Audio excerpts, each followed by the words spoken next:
Assalamualaikum warahmatullahi wabarakatuh. Perkenalkan, nama saya Pranatan Waryadi dengan NRP 50012111006. Jadi di sini saya akan menjelaskan tentang gempa bumi. Jadi kenapa sih lempeng bergerak?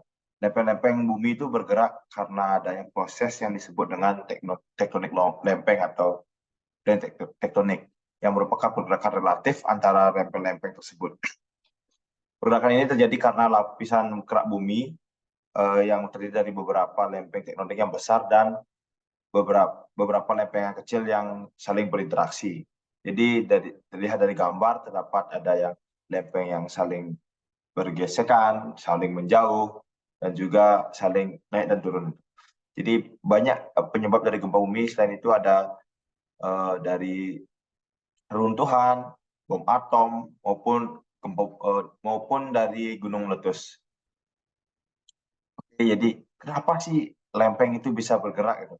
Banyak faktornya. Jadi faktor yang menyebabkan pergerakan lempeng tektonik itu salah satunya itu adalah dari konveksi mantel. Di bawah kerak bumi terdapat lapisan mantel yang panas dan cair. Yang dilihat dari gambar yang ada rotasi itu dan juga apinya, itulah seperti itulah ilustrasinya. Nah, jadi sumber energi dari plate tektonik adalah energi panas dari internal bumi.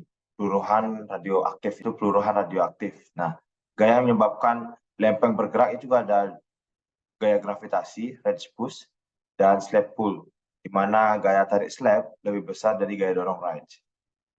Kalau Red's itu notabene-nya itu adalah punggung dari bukit. Nah, ini mekanisme sesar itu.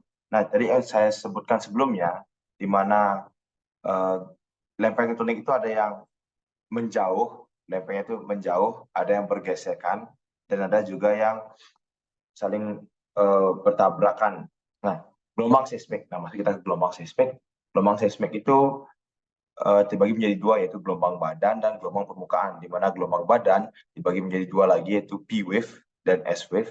Sedangkan gelombang permukaan dibagi menjadi dua, yaitu Rayleigh wave dan Love wave. Nah, P wave merupakan gerakan partikel searah dengan rambatan gelombang, sehingga elemen batuan kadang-kadang mampat, compression, dan merenggang, dilatation. Gelombang primer dapat merambat pada media solid, cair itu air atau magma, dan udara, di mana P wave itu yaitu primer wave. Nah, gelombang primer mempunyai kecepatan tertinggi dibanding dengan gelombang-gelombang lainnya. Jadi, di antara gelombang yang barusan saya sebut, gelombang primer lah yang memiliki kecepatan paling tinggi. Nah, pada gelombang badan P wave dapat dirumuskan dengan Vp sama dengan akar K plus 4/3G per rho, di mana K merupakan inkompresibilitas dan G rigiditas dan rho adalah densitas biasanya. Nah, S-wave itu mempunyai atau menimbulkan efek geser. Nah, dapat dilihat dari gambar, ilustrasi pada gambar, dan gerakan partikel itu tegak lurus terhadap perapatan gelombang, ya transversal, tegak lurus. Mana gelombang geser tidak dapat merambat pada zat cair. Nah, pada gelombang S-wave ini, gelombang itu tidak dapat merambat pada zat cair. Jadi gelombang badan S-wave dapat dirumuskan dengan Vs sama dengan akar G per rho, di mana pada saat cair, G itu sama dengan 0. Dan K itu inkompresibilitas, G itu rigiditas, dan rho itu densitas, sama seperti sebelumnya. Oke, gelombang permukaan.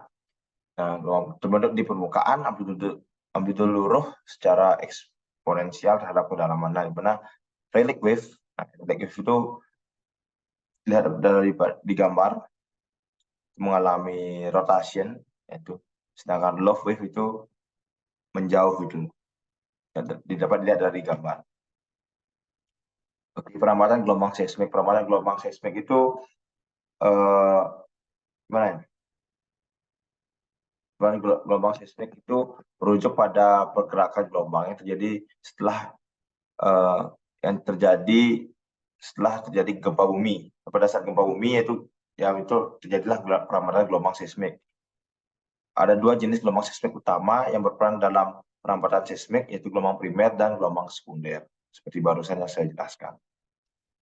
Nah, ini merupakan contoh seismogram. Jika terdapat gempa bumi, dapat lihat pada garis yang pertama ini, gelombang P itu gelombang yang paling cepat, gelombang S terdapat gelombang L, gelombang RL itu low, R itu relief. Nah, kecepatan gelombang seismik, nah dapat dilihat daripada gambar itu ya dan terlihat jelas bahwa VP lebih besar dari VS, lebih besar dari VL, lebih besar dari VR. Jadi VP gelombang primer itu lebih besar dibanding gelombang sekunder, lebih besar gelombang sekunder lebih besar daripada gelombang low, dan gelombang low lebih besar daripada gelombang relay, di mana gelombang relay merupakan gelombang paling terkecil. Oke, terima kasih atas waktu yang telah diberikan, dan terima kasih atas perhatiannya. Sekian dari saya ucapkan terima kasih. Wassalamualaikum warahmatullahi wabarakatuh.